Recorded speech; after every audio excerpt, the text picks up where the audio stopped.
Hi everyone, in this video I'm going to show you how you can find saved videos on YouTube.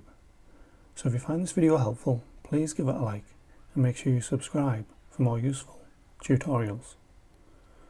So if you're going to save a video, all you need to do is click on these three dots just underneath the video itself. You can either save to watch later or save to playlist. So you can obviously just pick whichever one you want on there. As you can see, it's saved to watch later. So all you need to do is click on U on the left hand side of YouTube. And then you should be able to scroll down and you should see playlists. So what you can do is just click on View All. And there you'll see a Watch Later playlist. And obviously any other playlists that you might have as well.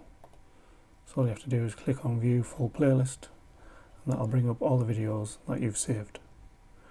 Thanks for watching.